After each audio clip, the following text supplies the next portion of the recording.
Hi, everybody. Welcome to Satsang, a beautiful October day, European edition. And here we are. I made sure that Dilraj was in the room today because I'm going to actually play off a conversation that he and I had just to start off. He brought up a really important point the other day. And so part of what I want everybody to understand is that when you're on a journey, a spiritual journey, that we have a way of thinking about our lives. And so the way we look at our lives is anything that we kind of used to do or we did in the past, we put it in the bad category and we don't really honor it. And we don't meet ourselves where we are because we know we're moving to a new place. And so I just wanted to talk a little bit about that today because this particular question came up and it's actually being in gratitude and leveraging or using where we're coming from that is pretty important. And as you know, I mean, the whole spiritual journey is a walk back to your real identity, from what I call your story identity, the identity that we've created, the Alan identity, the Dilraj identity, the Justine or the Sabrina identity. Those are just stories that we create, and you know that. And who we really are is consciousness and awareness itself. That's how we were born. That's our natural birthright. And so the spiritual journey is one where we've walked, because of our story identity, we've been taught to wall ourselves off from our own consciousness, from our own source. And so that's called egoic living.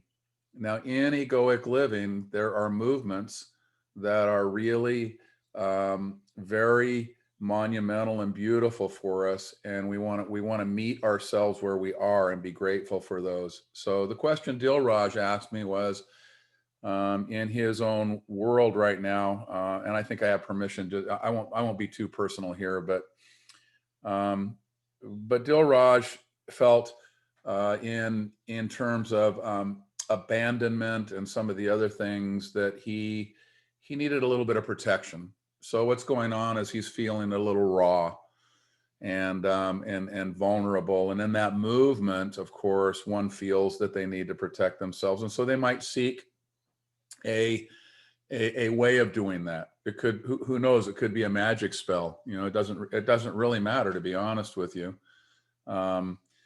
Because the sense of being vulnerable and raw exists, and then there's a response to that moment. Now, granted, that's an egoic response. And what Dilraj said that was really fascinating, he said, Alan, I'm feeling the movement. I can feel the story around myself relaxing, but I still feel raw and vulnerable. You see, so notice what's happening. He can feel the shift happening in himself. He's seeing that he's just a story. And eventually you come to a place where there's nothing to protect any longer. You don't need a magic spell. There's nothing that happens that you'll necessarily need. But until you get there, you're going to use all of the tools available to make that movement. That's just part of it. And so being grateful to those, recognizing the grace in movement is part of what I want to just instill.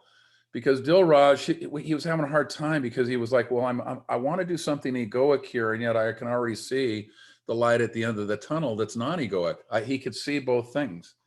And so his sense internally was, maybe I need to get rid of one in order to move to the other. And what I encouraged him to do was just simply embrace the movement, embrace the egoic movement, no problem. If you feel the shift happening, embrace the egoic movement, and eventually it will just simply fall away when it wants to. It'll happen by itself. Relaxation is the key. Whenever you contract and think, oh my goodness, I have to pick one thing over the other. I have to pick where I'm going versus where I've been.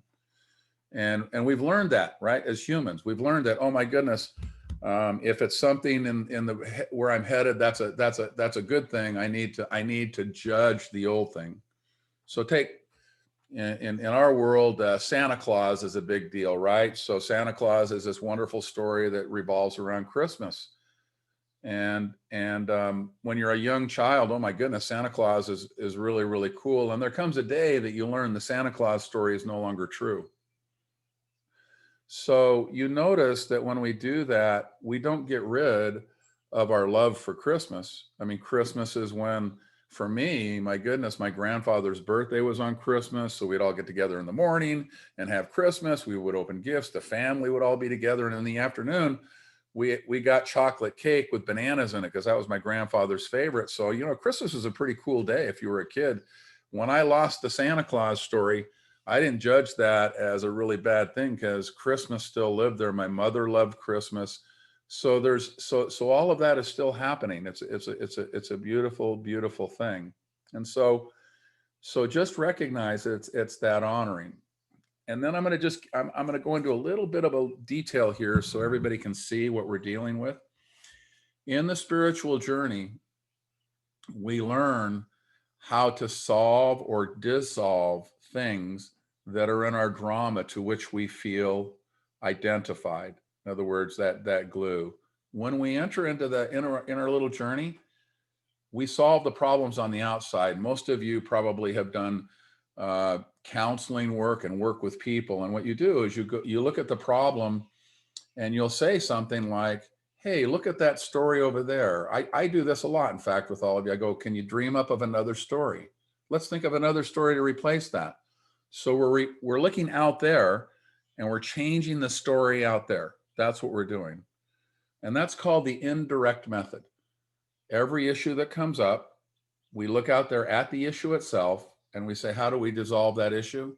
And we dissolve that issue and there's a moment of happiness because the issue is resolved.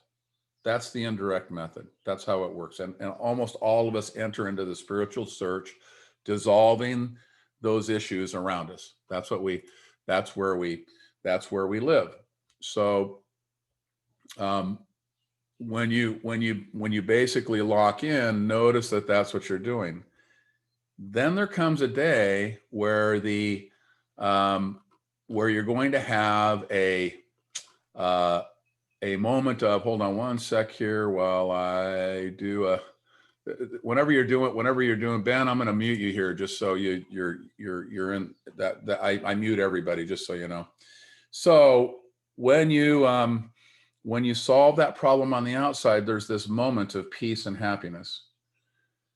So Buddha used to talk about that. He used to talk about desire, and here's what he would say. He would say, the only moment that you feel completely at peace is the moment when one desire actually is fulfilled before the next desire comes along. Then you're back in misery because you're desiring again, right? In other words, the ego is now back engaged. There's a moment where the ego is unengaged. The desire has left, the new desire hasn't shown up. What's the ego to do? It's a moment of peace. And so when Buddha used to talk about looking in the gap, that was the gap he was talking about, the gap between desires. And so he was talking about the indirect method, looking from the ego out. Now there comes a moment where you move into what we call the direct method. So what is the direct method? Because whenever you're using the indirect method, I don't know if you notice, your problems keep cycling. In other words, you get rid of one issue and guess what? It's like going to an ice cream store where you take the number and the next issue that's in line steps forward and says, yo, fix me. And so there's a lifetime of issues that you don't even know that are in line. Actually, they're out the door and around the block, so you don't even know what they are until they show up and say, here's my number, fix me. And the minute you get a one problem, right, the next problem shows up. That's kind of how life works. That's the indirect method. And so spirituality starts out by going, I know there's a piece out there. Let me look to the outside. Let me fix what's going on out there. I'll dissolve a problem and then I'll feel peace. Now you do that and it becomes like a rinse cycle in your washing machine, right? Like the rinse cycle, you ever notice the rinse cycle never ends? It just starts up again and then starts up again and starts up again. As the new problem shows up, you're back into the rinse cycle and you're like, oh my goodness, I want to apply all of my intelligence to the outside problem. Then a moment happens where the direct method occurs to you. You go, wait a minute. I remember I'm now into this thing and I get that I'm a story. I am a concept. The ego is a concept, just like all my problems. What would happen if I dissolved the ego itself? Then what? And then that's the step in, that's the moment, and that's where I'm pointing towards. So when Dilraj said, I'm feeling the loosening internally, he's on his way there. The concept of him as a story, he's letting that go. He's going, oh, that's just me as a story. I know that's not who I am. Yes, I participate every day that way, but I can see that that's not all that important. It's just my story. My story is another concept or another story, right? Just like all the ones I used to solve on the outside, now I'm solving the one on the inside. I'm dissolving that one. And when that one dissolves, guess what? There's nowhere for the problems to show up. The problems need your ego in order to show up and pester and torment you. It's the only way that that can happen. So you can see that misery and upset and turbulence are all completely in the egoic field. So all I want you to do today is to go, oh, that's what we've been talking about all along. None of this is new, but what you have to see is you are where you are. So you have to meet yourself where you are. So I know all of you are involved in the Sarva world. This is a really great example. We're creating all of this curriculum, and we're actually talking about things that clearly live in the egoic plane, right? So what we're doing is we're actually meeting each of our people where they are. The whole point of teaching children is to help them retain the consciousness that they already stand in. The whole point of teaching adults is to give them an opportunity to go back and reclaim it. So it's either retain or reclaim, right? Children is a retaining, adults are a reclaiming. One letter difference, no problem. So that's what the whole activity is about. But in so doing, we have to meet everybody where they are. That's what love does. Love says, oh, I get it, right? And you'll even see me, I'll engage with somebody and they'll be completely locked in a story. And I was talking to Paolo about this the other day, and I said, look, if that happens, you can see there might be a complete crystallization. No one's moving anywhere. And so what I'll say is, hey, go back and take a look at this time we spent together and watch it happen. What am I doing? I'm moving them away so they can then look at themselves as the issue that's happening in front of them. And that gives them a chance, without emotion and charge, to take a peek at how what's appearing is appearing. And then maybe they can see how they can get away from their grip on what their issue is. Because most of the time what happens is, this is what we're doing, is we're doing this, come here, go away, right? I want to solve my problem, but holy cow, I wouldn't be me without my problem, right? We're so attached to our own story, unless we have the problem in there, it's not our story any longer. So we're asking, please help me. And by the way, don't come near, right? You get around dogs that are like that sometime. I have one. In fact, she wants nothing more than to be loved. She just won't let you sometimes near her to love her. So she's a please love me, stay away, kind of a communication thing, right? So that's okay. That's where we meet everybody. And in those cases, we likely will solve the outside problem. Dissolving the outside problem, even egoically, right, induces the relaxation that then may allow it some time for someone to look to the inside. But we're just as grateful to the outside opportunity as we are to the inside opportunity, right? Because that's where we are.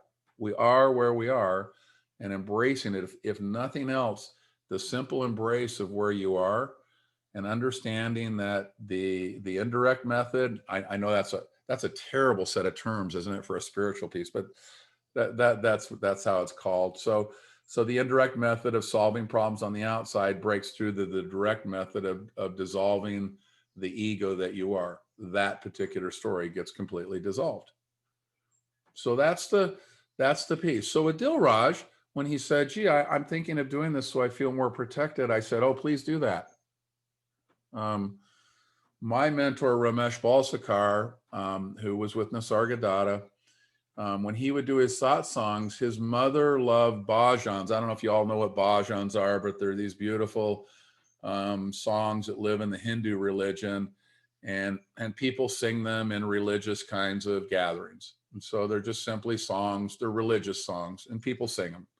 And he even had the songs in a little piece. You'd get them in a little piece of plastic, and you have all these songs, and so you could sing along if you'd like to, in Hindi. It was lovely. And of course, Ramesh would tell you there's no need for the bhajans, right? It's just that my mother loved them, and so I love to finish with them, right? So the embrace, kind of the embrace of Christmas. In my little family, there's nothing like Christmas. If I have a chance to go sit around with everybody at Christmas, oh my goodness, I'm there, right? Now, I don't necessarily believe in Santa Claus, and the whole idea of Christmas sometimes strikes me as a bit odd and daft, for sure. But it doesn't mean that the love of the moment isn't available in that embrace. So learn to embrace yourself the same way. Let yourself embrace where you are. If you don't understand something, you don't understand something. Fine. Not understanding is a wonderful place to be. You now know you don't understand. Great. Plant your flag there. I don't understand. Yes, that's egoic. Maybe there isn't even a need to understand. Who cares? We'll get there. But embracing where you are. So think of where we are in Sarva, embracing. We're going to meet a lot of people. We're going to meet a whole bunch of, we're going to be working with corporate folks that come in and actually are talking to us about movement. It's going to be spiritual movement, no matter what we call it. So you can imagine some of these corporate men and women are pretty rooted in their belief systems, right? We have to meet them where they are. We meet them where they are. We help them with the dissolution of whatever it is. We move them into the place that they are, and then they see the next step, right? The development of presence in the corporate world is the same as the development in presence of anything else. That's just presence is presence. So the corporate leadership world, the child education world, anything that you're doing that's in the educational world is a movement in the spiritual journey. It's all a movement being magnetized back to presence. Retaining if you're a child, reclaiming if you're adult. Same. Doesn't matter what you're teaching or where you live.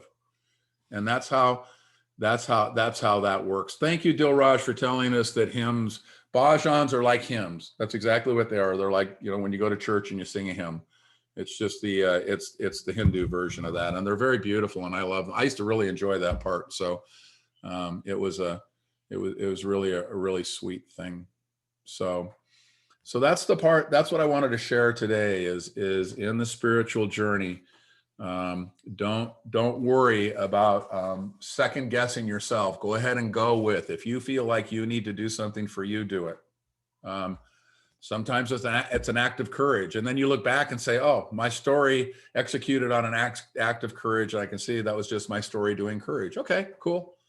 But your story in that moment needed to do a courageous thing. So there it did. Your story needed to do a lot of things, right? And so you just let your story do what it needs to do as it moves along the trail, knowing that that's not who you are. Totally okay. Totally wonderful. So, all right, there's my little riff for the morning. And so meeting yourself where you are, I want to land that.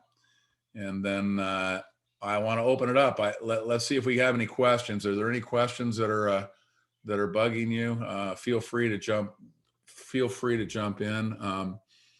I'll tell Paolo, I heard from a little birdie today that people are a little worried about it when you ask a question. So go easy on me if you do.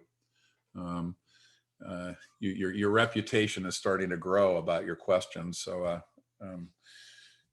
now you got to remember, Paolo and I have a relationship where we do things like build Legos and talk about splashing in puddles and such. So I don't worry about his questions much. But he is a brilliant question asker. I'll tell you that. So, all right. Any questions today? Is anybody? Thank you. You're welcome. You have a question?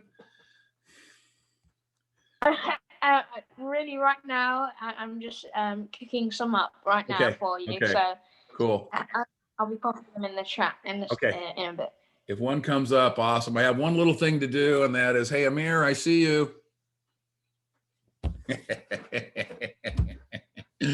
There he is. There he is. There's our 7-year-old. Got a little energy. He's been playing on his skateboard. I understand he loves it, and of course he rides a bike like a madman as well. So, anyway, wow, no questions today. This is going to be the shortest satsang on record. I'm curious. Here you go. Well, make it short. We're fixing them up. I know. Usually I go on for a half an hour, so nobody was prepared for me to end 10 minutes early. So there's a gap in question asking. No one had quite figured it out yet. I apologize. Oh, so I'm curious as how one can take ownership and get better at handling a host of different situations. It was funny. I was watching Janet today out on her. By the way, I want to come to Kenya, and first of all, I love elephants, and so one of my favorite groups out there, I give money every month to my elephants out in Kenya. So I would have to come and see them anyway. But Kenya is one of the places I've always wanted to come. So, I was watching Janet, and she was talking about emotional intelligence, and I related that to a concept that I use called reading the weather. And so when you're dealing with different situations, to my way of seeing, and this is an egoic kind of a way to look at it, you're engaging with what is in the moment, is reading the weather. And I do that in every conversation and in every group meeting. I read the weather. And that has become my kind of emotional intelligence tool. It allows me to get outside myself, because I think emotional intelligence, and Janet would have to correct me if I'm wrong, but the way I see it is emotional intelligence is expanding your world to where you can include the read on emotionally what's occurring in your world, rather than being trapped in this little world all by yourself and not seeing any of it. So it's the intelligence that you get by opening up and broadening your world. That's how I would describe emotional intelligence. I know there's probably a much more, and a smart way to say that, or more intellectual, but that's how I would describe it. So when you're dealing, that's the best way I've heard it described. Good. So to me, Janet, then how do you read that, right? The intelligence gets kind of engaged when you can read that world, right? So you open up to that world and you read it. So if you go into a meeting and you're in a meeting, if you open up, you can almost feel what's the weather in the room if you just open up and sense it, right? And so here's what I'm always willing to do. When we have meetings, this is really great in a corporate. When we have meetings, we almost always say, I need to follow the agenda of the meeting. But what happens if the weather is cloudy, rainy, and generating lightning? It's turbulent. What are the chances of that agenda happening? None. But if you watch us in meetings, what we do is we march through them anyway, as though we were actually doing something. When you do that, you're ignoring your own emotional intelligence. You're saying, I'm going to hold a meeting. Imagine that I said, hey, we're going to hold a meeting about feeling at peace. And I'm going to take you out to the middle of an earthquake, and we're going to hold it there. Now, probably I'm not going to get a lot done if we're all sitting in the middle of an earthquake talking about how to be at peace. Difficult kind of world to teach that from. And emotional intelligence sounds silly. You go, wait a minute, Alan, there's no one emotional out there. Yeah, there's a whole earth that's emotional. And when it's pissed off, it does things like has earthquakes. And when it does, what you may want to do is wait till the earthquake's over. And then you have a chance to talk about peace. Just a thought. So to me, a lot of times what happens is handling a host of situations. First of all, handling a host of situations can be, I don't have to engage in every single situation. Because remember, a lot of times we go, hey, I need to engage in every situation. You don't, right? Read the weather, what's going on in terms of that moment. And now you know a lot about the situation. And a lot of times it's not time. Believe it or not, one of the most amazing decisions you can make is not to do anything. People will come to me and they go, oh my God, I have a problem. And I'll listen to it for a minute and I'll say, well, why don't we wait for a day? Then let's see what it looks like. It's not a problem because you declare it so. Just because you went into freak out and fritter doesn't mean that it's a problem. It means that your mind is trying to put a place in it and say, let's solve it because it's uncomfortable. Well, the emotional world can be uncomfortable. So reading the weather, recognizing what it is, and knowing a decision doesn't have to be made, or if it does need to be made, it might be delaying, or it might be settling it down so it can then happen. So actually understanding the tools available to you in terms of how you engage, opening yourself up to a variety of possibilities is part of what's going on. Well, then what happens? Well, what I was talking about earlier, you start to move from seeing all the stories out there, what are those stories doing, to where you start to see yourself as a story, and that one dissolves. So the only difference in being awakened and not awakened is how you feel in the midst of turbulence. If you feel like you go with each of the pieces of turbulence, that's the normal egoic ride. If you stand in the middle of all that and the turbulence simply arises and falls, and you are just simply a part of that, then that's the awakened space. And some of you, both of those will happen. Just watch yourself. That's exactly what Dilraj was talking about. He was moving from one place to the other. So at times, my guess is he feels like he gets caught up in the turbulence, and other times he can stand in the middle and he sees it rise and fall. Those are the two places that happens from, right? Now, I'm going to tell you, seeing with clarity, much better done when you're not emotionally attached and part of the turbulence itself.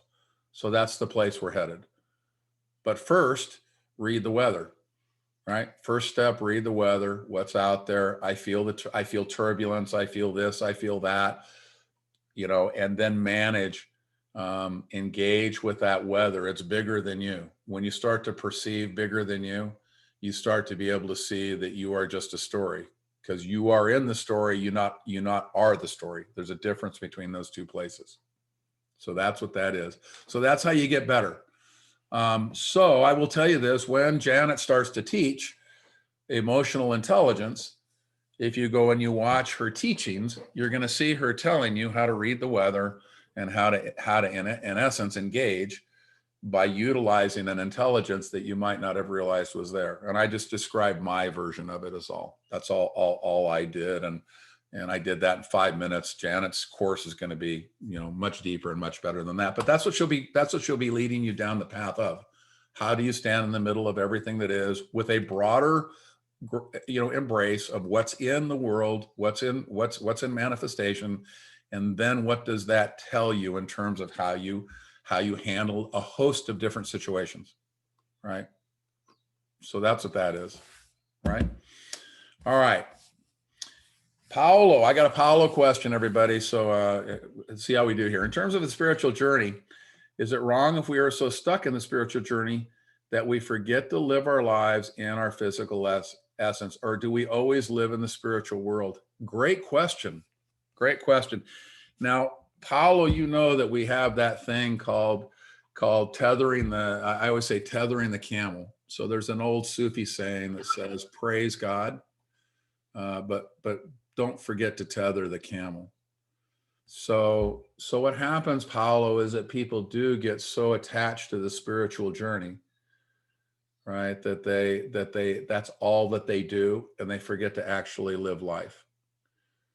Then all they've done is move their ego from the real world into the spiritual world, and they pretend that they're on some kind of a journey.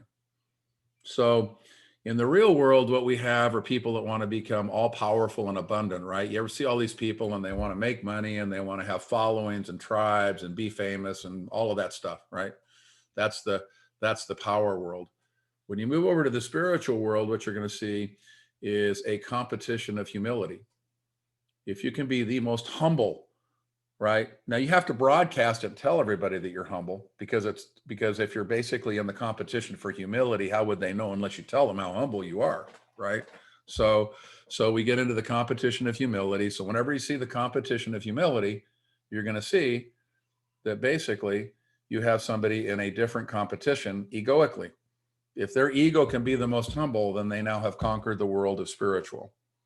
Both of those are egoic journeys. They aren't really the spiritual journey. So let's use humility as an example, right? So everybody thinks, Paula, that you ask these really amazing questions, right?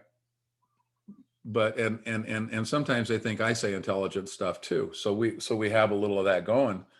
But the reality is, the Allen story is the one that walks in the room, walks into the walls, knocks things over, can't do something technological if he had to, right? So all of that is the Allen story, right? So I don't have to worry about being humble in the Allen story.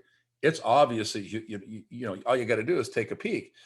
Take a look at Paolo. There's all of the 11-year-old stuff, right? That's happening in the Paolo world, right? So as brilliant as Paolo is, there's an 11-year-old kid that lives over there doing 11-year-old things. And you know what? Humility lives there, because 11-year-old kids and 67-year-old men who can't walk straight, we live in the same world. So we don't need to tell people we're humble. All we need to do is know that if they look at us for 3 minutes, they'll figure it out. We got that end of the spectrum. So in our movement towards spirituality, we need to understand that the who we are and how we're built, that's not going to leave. It's going to continue to live itself out. So I always say, hey, we're in the tether camel, but we're in the tethering of camel business, really, right? In a certain way, because if we tell somebody about the spiritual journey, so when you're teaching in Sarva, you can tell them about all the good stuff, right? And in the end, you have to say, don't forget to tether your camel, right? You're a kid, you're an adult, you're just who you are, right? And trying to basically shiny up one side and pretend the other side doesn't exist, that will never happen unless you want to be in the humility competition as opposed to the power and abundance competition, right? So they're like Olympic events, right? You get to go. We have the ego Olympics. And the ego is pretty smart, and it said, hey, I got all these people that are trying to be spiritual. We should hold some events for them. They'll be purely egoic, but we'll call them spiritual, and they can pretend they're not egoic, and then they can compete. So now the people that are in the power and abundance, we don't need to tell them anything, because they're just going to go for it anyway. They already know they're in the ego Olympics, right? So the ego holds the Olympics, and all the egos show up and they participate in the Olympics. It's really an awesome thing, right? And then somebody like you and me comes along and we say, hey, don't worry about that. Come on over and sit in the stands with us. We're going to eat some popcorn. That's what we're going to be doing over here. Tether the camel. So that's how you do it. So you always live in the spiritual world, but you also always live in the manifestational world, right? Now here's why that happens. I'm gonna add on just a little bit. You remember I tell the story about the master bike teacher? That's one of my favorite stories. Yeah. Yeah. So there's this famous man in this old country, and he's a master at teaching, people how to ride bikes. And one day he comes to this town, and everybody in the town, they're buzzing because, the master bike teacher from their country is coming to their little town. And it turns out that he's going to teach an 11-year-old boy how to ride, how to basically develop his riding skills the next day.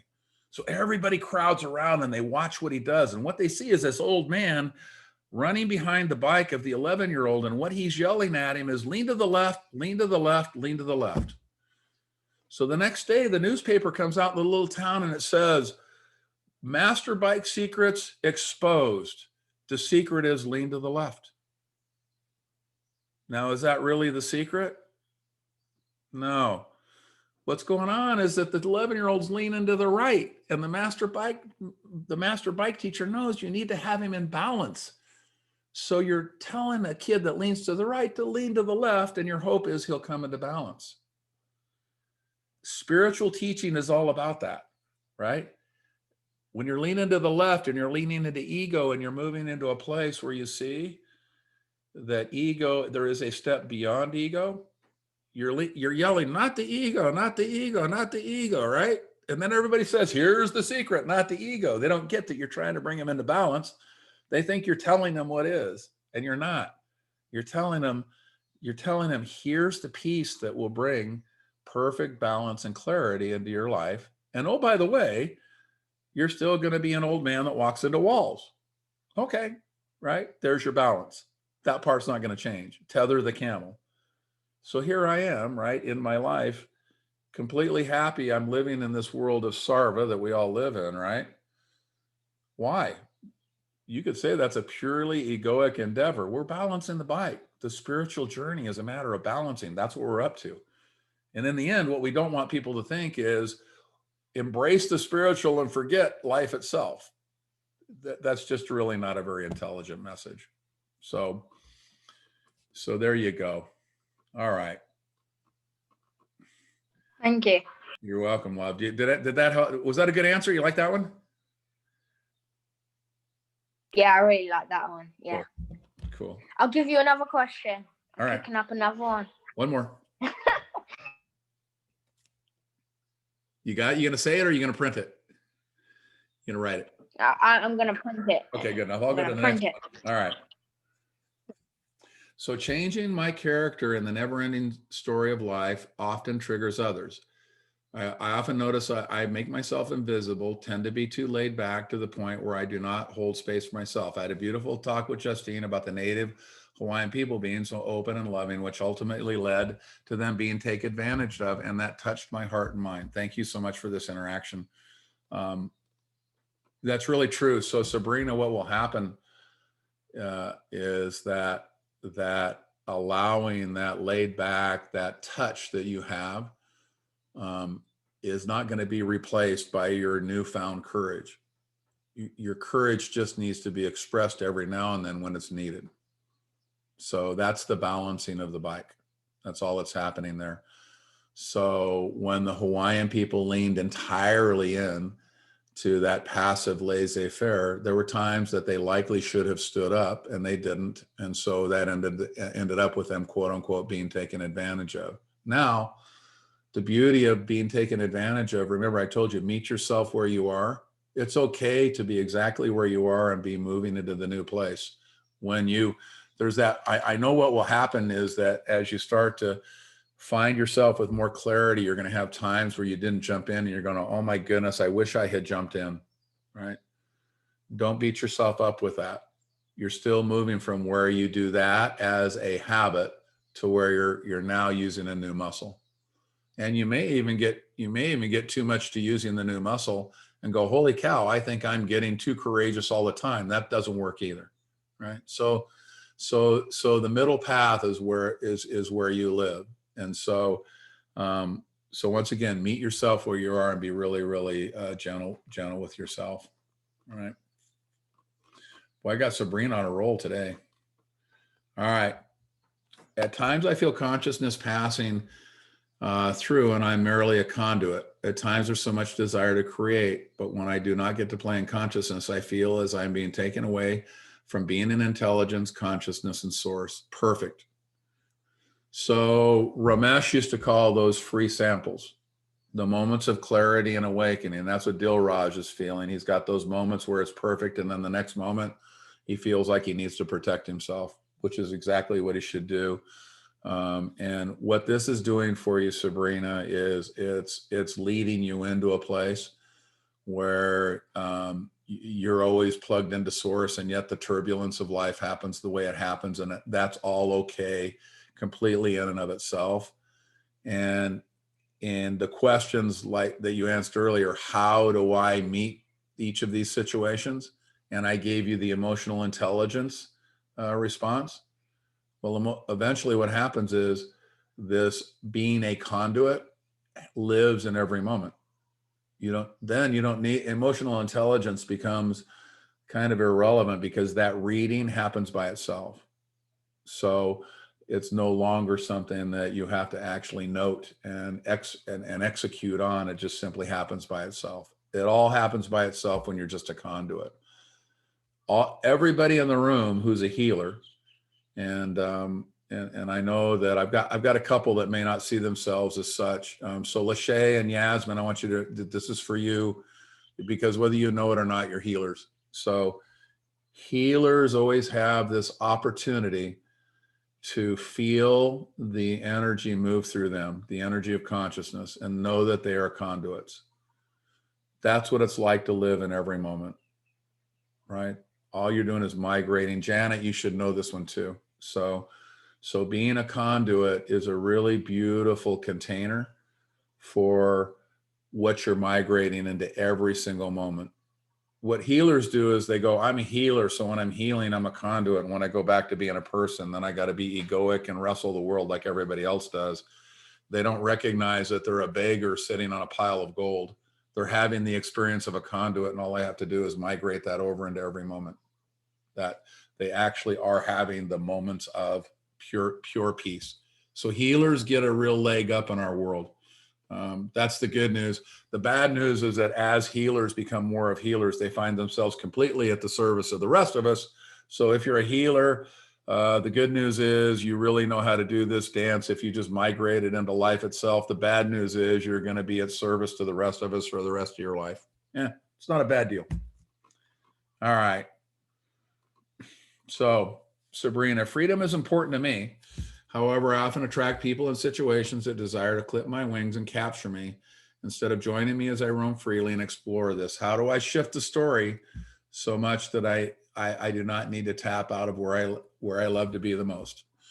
Your life, Sabrina, will be one of letting go of what's coming from the outside. So when you say freedom is important to you, freedom is important to everyone. Every story, freedom is important to. Pure freedom is when you can stand in a world and it doesn't matter what anybody thinks, because you already know when they're making up stories, they're the ones in charge of the story making. You aren't, and you let that story happen by itself, and you won't feel that your wings are clipped at all, right? At all. You can, now Justine will be a witness to this. I think it drives her crazy, but you know, wherever it is that the Allen story shows up, that's what shows up. Some people don't like the Allen story as well as a lot of other folks do. Okay. But there's never a moment where that becomes worrisome in any way. So that's how you shift your story. Start to see that your story isn't a story about you that needs to be protected, or that even your wings could be clipped. You're part of consciousness itself. So learning to be that conduit that you spoke of, when you are that conduit, the next time that's happening, when you're done being a conduit, notice that you didn't care about having your wing. In fact, you never thought once about having your wings clipped. You were too damn busy flying. No one thinks about having their wings clipped when they're flying. Can't hold those two things at the same time. So just roll into that one. Can I add to what you're saying? Because it's really beautiful. I feel like I just need to understand a little bit more. So I think if I explain it like this, it's more like I'm a butterfly or a bird that someone just comes along in a jar. So instead of them just observing me in wildlife, they want to put me in a jar and take me home. That's what I mean. Not so much what they say. I don't mind what people say, but I tend to attract a lot of people that when they are around me, they want to captivate me.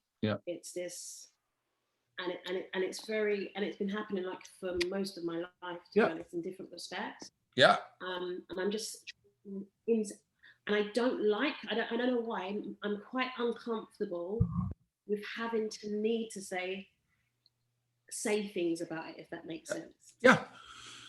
Perfect. So now I understand that. I mean, the kids have already told me what a great cook you are. So I'd like to put you in a bottle and put you right in my kitchen and just have you cook. So I get why people would do that.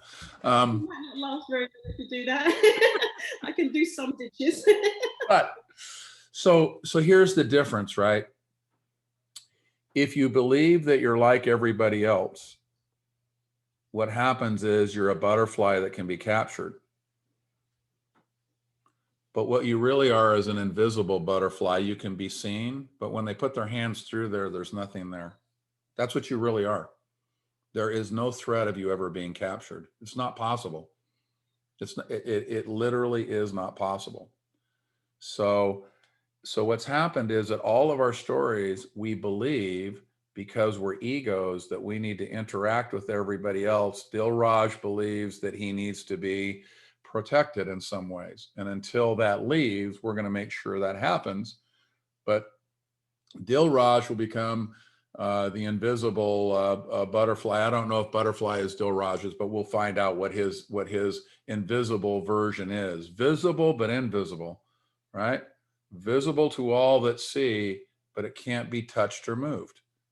That's all it is. That is when you are simply being lived into the moment. That's what's going to happen, right? So just start to watch yourself when you're in the conduit space. I guarantee you, when you're in that space, there's no touching you. Can't happen.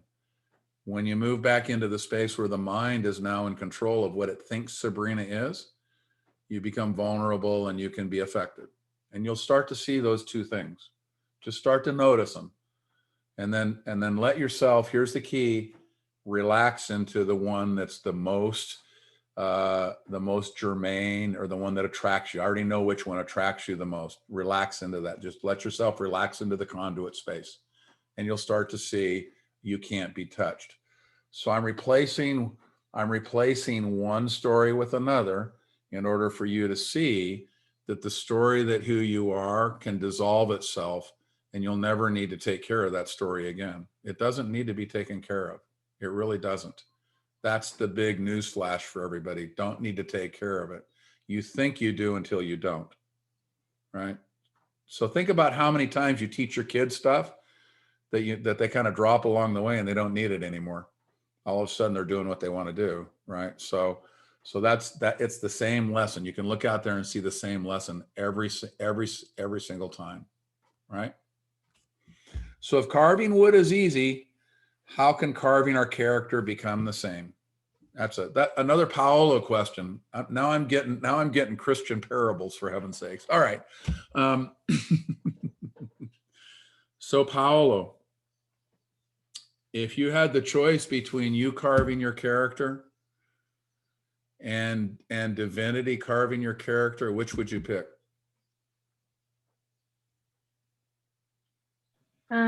That's a good one. Wow. Carving my character. Oh, Yeah. geez. Yeah. So if I said Paolo gets to carve your character, or God gets to carve your character, which of the two would you pick? Oh, Who do you think's better at that? I'd say both. Both. Okay. Like along But you have to pick. So which one are you going to pick? I mean, you're going to pick Paolo, or are you going to pick God? You get your choice. God. There you go. So here's the answer to your question.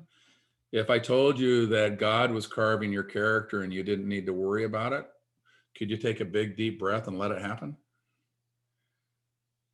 Yeah. There you go. That's it. That's your answer. Balance your bike. Lean to the left, young man. Lean to the left. Okay. Oh, here we go. Wow, Paolo's on a roll today, huh? So when there are observers are watching and what they see is not the reality, how can we adjust their perspective so that they understand the bigger picture? And yes, Abuelo is one of the healers, gang. So whenever you're the ego, here's what you're doing, Paolo. You're engaging in what we call the split mind. Because what really happens, if you think about yourself, when you look out on everything that is, that's consciousness looking out there. There's really, Paolo is the story that you created, that you believe is actually looking out there and seeing things. But what's really looking out there is consciousness itself. So you can see when you believe a Paolo's in there, you have a split mind. You got Paolo and consciousness. And we've been talking about how you go back and forth between those two, right? But believe it or not, consciousness can operate Paolo just fine. Paolo doesn't need to be in that space. And that we call whole mind, because the only looking out there is consciousness itself. And then it just operates Paolo like a little puppet, right? Only it does a way better job than Paolo or Abuelo would do on their own. That's all. So in a certain way, That's how you adjust your perspective. Same when I told you before, don't carve your own character. Let divinity or God carve it for you. All you have to do is let it happen and you'll be fine. Now, it doesn't mean you don't need to learn how to do things like read, write, communicate with people. All of those things are going to happen, right? It's just that it's not you that's making that happen. You already are a pure package delivered into this world. And if you let consciousness do what it needs to do with you, it's going to work out just fine. Yeah. All right. So this is a really nice, Sabrina, because they've lost touch with their own uniqueness. They want to bottle yours. And that's from Julian. And he's exactly right. That's the egoic nature. The egoic nature sees something. So what does it think it wants to do? It thinks it can create that. So, and when it does, it wants to create something that doesn't have any flaws or any of those things. We talked about that before. So be ready. All right. Yeah, Julian is quiet but deadly. He is that. In fact, I was going to say earlier, everybody keeps on all of our threads. Everybody says thank you to Julian and says, I want you guys to watch that. He'll get out of hand if we do too much of that.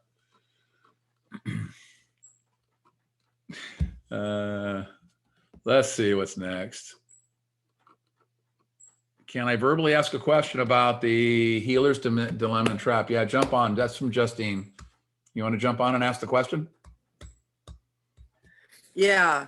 Okay. I have a lot spinning in my mind. I'm going back to the control, but then when you were talking about the healers, one of my things, it's very easy to be in the zone or be the conduit when I'm healing. And there I don't feel like I need protection because I'm protected. And I'm there to serve everyone else. The trap is it's a lot easier to heal everyone else than it is to look at my own crap. You know, so that's one of the things. That's why I'm stepping back a little to process more myself. And I guess my question is, are there any tools as how to do that? Like, I guess, treat life as though you're in a healing session. Yeah. And one of my, going back to, sorry, go ahead. No, go for it. Go for it. Going back to that idea of wanting to have control. Like control, and I'm air quoting control.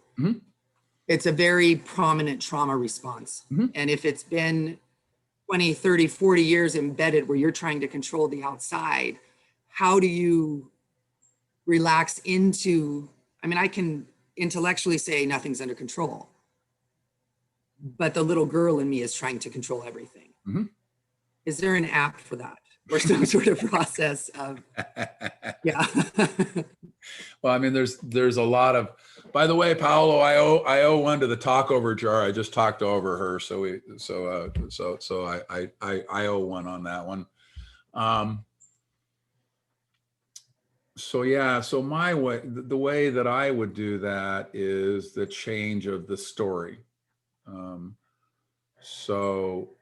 So when you see yourself as a healer, what happens is you go into that pure conduit space as a healer.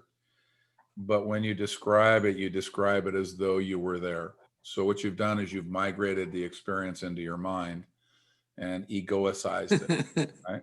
So one of the ways, one of the ways I think that, and this is, I'm going to tell a little story about Justine because I felt an incredible moment. But Justine, when she first started, she would work a lot with cancer patients, and so in Justine's way, when she heals, I always tell everybody, if you need to be healed and Justine gets her clutches on you, you now are part of our family, because that Justine doesn't heal you. She makes you part of her family and heals you. That's all a one-step piece. And so Justine would really connect to these cancer patients to a degree that was beyond. I mean, they were part of my life. They were part of our family. They were part of everything. And they were yet that was the people she was healing. And the inevitable would happen that happens with cancer patients a lot of times, and they would leave the body.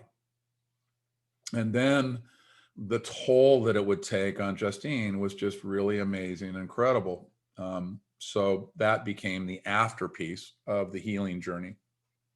And I remember there came a moment, because what I could see in leaving the body was that the journey was exquisite. The healing journey was exquisite. And the leaving the body either happened or it didn't. And what was going on with Justine was, if they died, that meant that she had somehow or another not done the healing that needed to be done. Even last night, she was telling me something. We had a beautiful dog that I was incredibly close to, and she was questioning whether or not we could or should have done something with the dog. And there came a moment where I just said, and I could see, I go, if you were going to leave this life, can you imagine anything more exquisite than having you as a healer to hold your hand from the place you started to the place that you left? And is that any less a healing exercise for the person that actually survived than the person who left? The beauty of the journey of holding hands with a healer, no matter what the outcome was, it seemed to me that either one of those two people, the story, the body was getting this amazing experience from beginning to end. And isn't that what a healer is about? And I remember in that moment that at least for me, and I think for Justine, that was a really neat little moment, because you could just go, wow, of course, I've been holding healing as something that I do that needs to create a certain outcome. And when it doesn't create that outcome, then what happens is I am now disappointed or upset because the outcome I had in mind wasn't the outcome that happened. So consciousness lived that person until they left in the perfect moment. And the ego says, wait a minute, I didn't save that person. I must be a really bad healer. Right?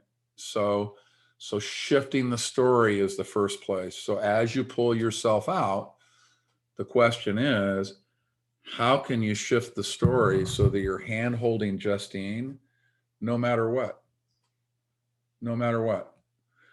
And I think you'll notice that there are pieces that live in each of us that come from our trauma. As a child, I think probably most of I was beaten like a lot of kids were in the 50s. So if you walk up behind me and I don't notice that you're there, there is an almost 100% chance I'm gonna jump. I'm gonna jump. It's in there. There's this body mind, when it feels someone approach and is surprised by that approach, has a response somewhere in there. It's wired that says this body is about to get beat. And so it jerks into some response that most people would call defense. I don't really worry about that anymore, because I know that's just a ingrained programming in the body. It's not really a story. The trauma piece of it isn't there anymore. It's just a body response. Right? So what is healing in the end? It could be that you still have responses to trauma that lived in the past, but they don't live in a way that it's part of the story anymore. So shifting the story is often what you do. Julian, when he works with, feeling that space of being absolutely assaulted, is actually leading people into a story of seeing that that's not who they are. And so it's a very similar kind of an approach that he's using. He's shifting that story. So that's my way of doing it. Now, that said, I wouldn't want you to discourage from finding anything that creates that shift. For people who understand and live in a story, that's really cool. But for people that don't live in story, maybe you live in another paradigm when you look at all the approaches to the spiritual journey, this is one of them where we use the intellect to dissolve the conditionings that we hold so that we no longer believe the story that we think we are. That's this approach. But in the end, what it does is it eliminates your feeling that you're separate from everyone else. That's the end place that you end at. Well, that's true if you're in service. It's true if you're in love. So bhakti and seva are other paths that lead you to the same place. So healers have a very obvious path sometimes where they listen to what I might say or Julian says, and then what they do is they go and be in service, and the boundary line dissolves anyway because they're in service. That's called seva. So what I have to say about playing with the story is, could be the thing that actually shifts the entire world or continues to shift it. But that said, don't forget the other pieces that are out there, because a lot of times you need to go where you belong. There was a very famous man named Robert Adams, who was a mystic who spoke. He died in 97, but was a beautiful man. And he saw a vision of a man in his bed when he was just a young man. And he was kind of a very spiritual kind of a guy. So they sent him to live with Paramahansa Yogananda out in California. And one day he'd been there a year or so, and he was walking through the front room of Yogananda's house, and he looked up and he saw a picture, and he said, "That's the man that appeared in my bed when I was 10 years old." And it was a picture of Ramana Maharshi. And a week later, Paramahansa Yogananda had Robert Adams on a plane to Arunachala to basically spend his time with Ramana Maharshi, because there was an immediate recognition that was where he belonged. No harm, no foul. So when someone sits in the world that we're sitting in and you're using the approach that we're using, if you belong in another world, don't hesitate to go there. Go with all of our blessings. This isn't this is the only way. This is one of the ways. And that's what seeking and the spiritual journey always is. Always look to the natural piece that's in there. So there's my answer to that. Yep. Alan. Yes. Are you the one that uses the term front loading? I do. In body talk, which is the energy work that I have recently learned, so I'm no guru. One of the big things we talk about is that you can't possibly have attachment to the outcome, because you don't know what healing is for the person that you are collecting information for. Mm-hmm. I don't believe anyone heals anyone else. I believe that you can create a space for someone to heal with your own innate wisdom, where you collect information. Mm-hmm. And that information from collective consciousness creates like a frequency in a space that if the client, the person that came for the healing, believes that they can heal themselves, and that's sort of this partnership that you have where you're working with them to help them know that the power is within them. Like, I could lay my hands on someone and do all kinds of magic, but if they themselves don't want to heal, believe that they can heal, and put themselves into the energetic frequency of healing, it cannot happen. So I am not a healer, and I cannot be attached to the outcome, because their own innate wisdom and their own body knows what it needs. And so it will do what it needs, right? So that's perfect. All you've done is moved from me saying that you're a healer, because as I render the story, I would say Janet's a healer, to your recognition that in healing, the ego is not there. I mean, isn't that what you're saying? Yeah, you can't, yes, yeah, you can't So, heal with the ego, right. but So also you can't heal someone else. that's correct, because what you're saying is that there really isn't someone else, there really isn't you. Consciousness is organizing and orchestrating the whole thing. That's really what you're saying. And then what front loading is assuming that the ego is involved, and that's why it doesn't work. If you have an outcome, who's going to produce the outcome other than the ego? So the ego gets in there because you create the outcome that the ego has to produce, right? So no front loading.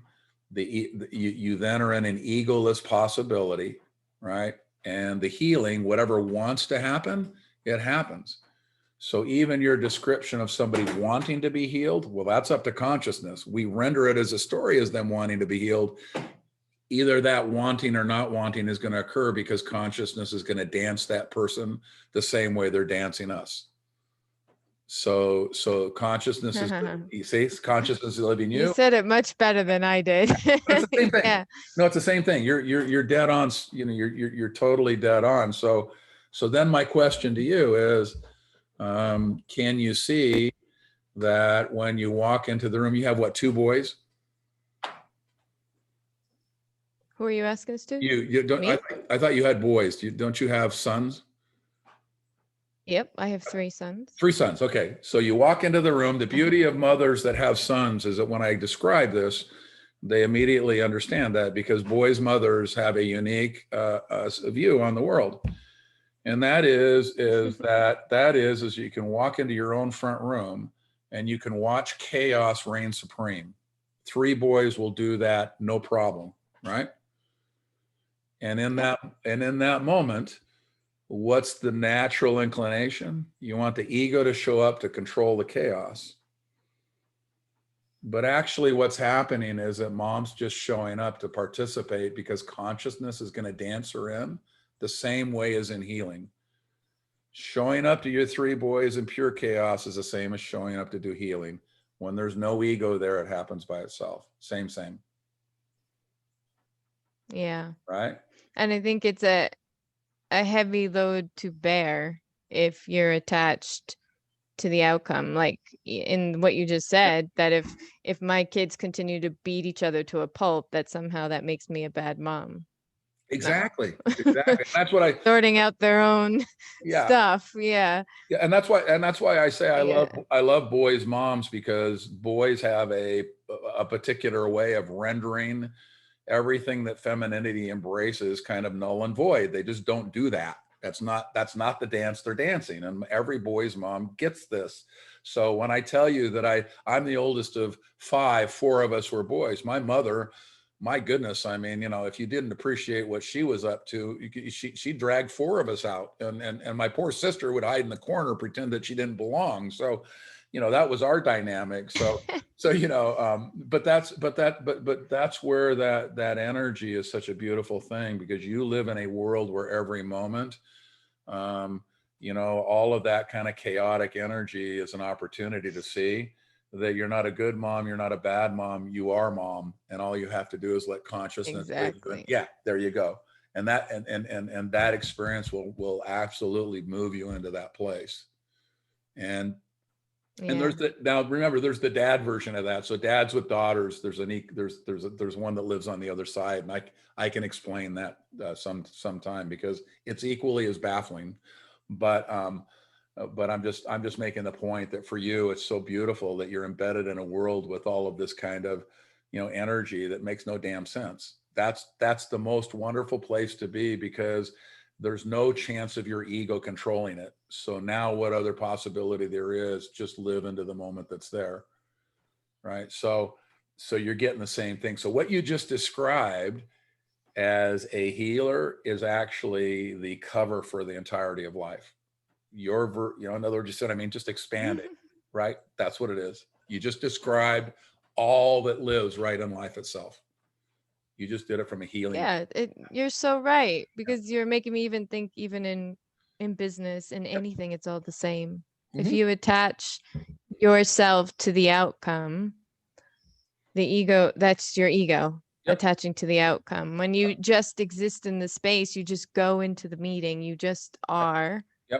And that's that exercise you did with me. Can you feel that you just are, you know? And if you just go into that space of just being, then it happens, and you don't attach to the outcome, because maybe you don't realize in the moment that was the outcome you needed, which was sometimes not getting the contract, or not getting your point across, or any of it.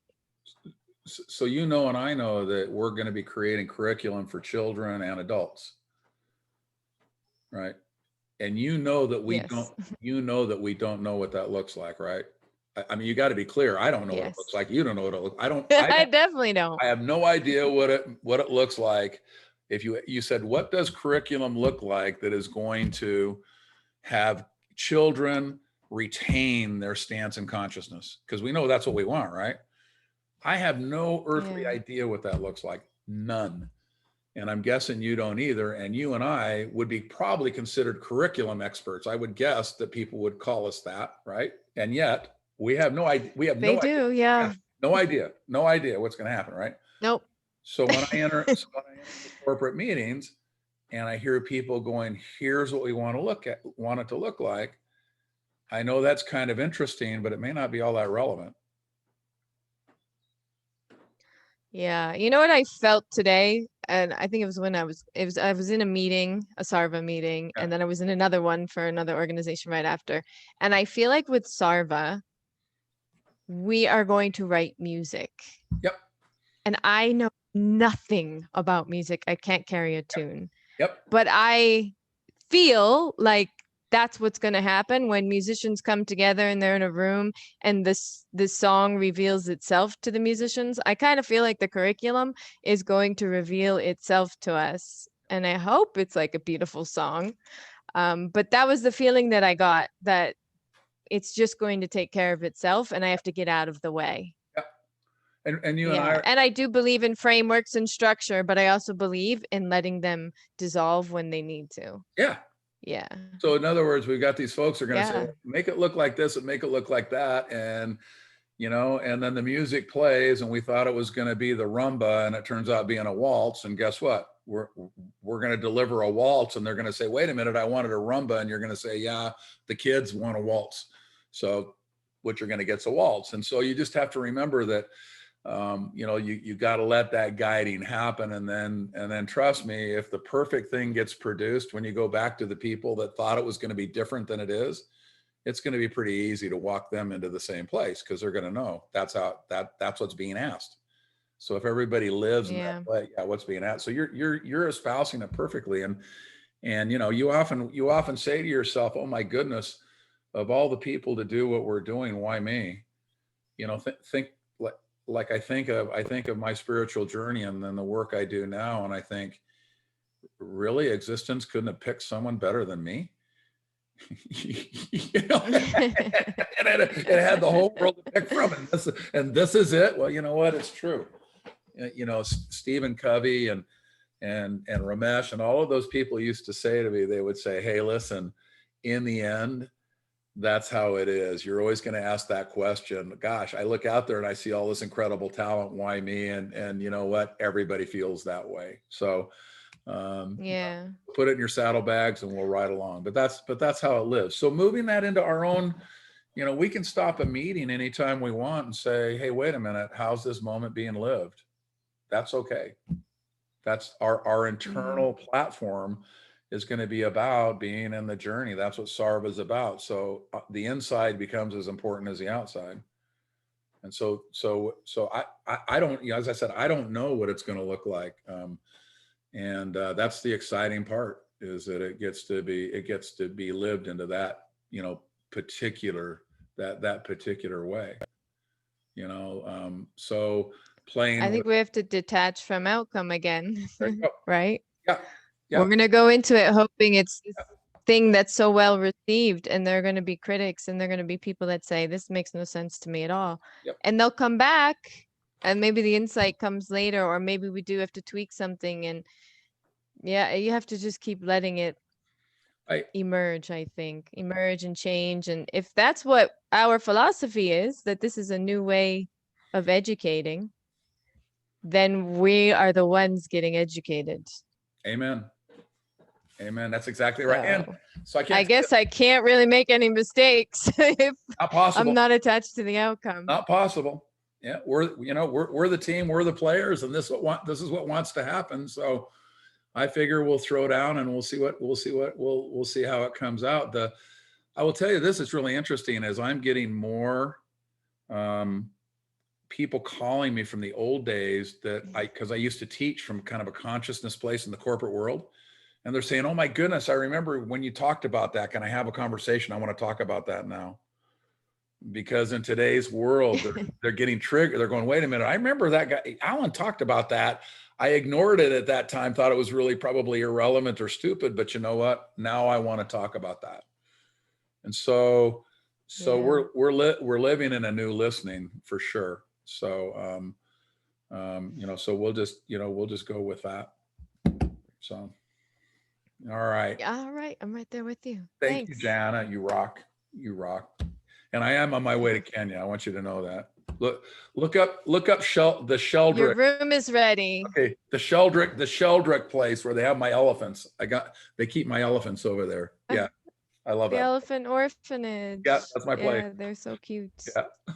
Anyway. Karibu, as we say in Kenya. Welcome. All right, everybody. Thank you for today. It's been a beautiful, beautiful run. I'll see you all again in a couple of weeks. Thank you, Sabrina, Paolo, and Janet, and Justine for all the questions. This is going to be a fun journey. I can hardly wait. We will be doing these for as long as everybody wants to do them. So that's the schedule. So I'll see you in a couple of weeks. And I'm sure I'll see you all before that too. All right. Love you all. Thank you.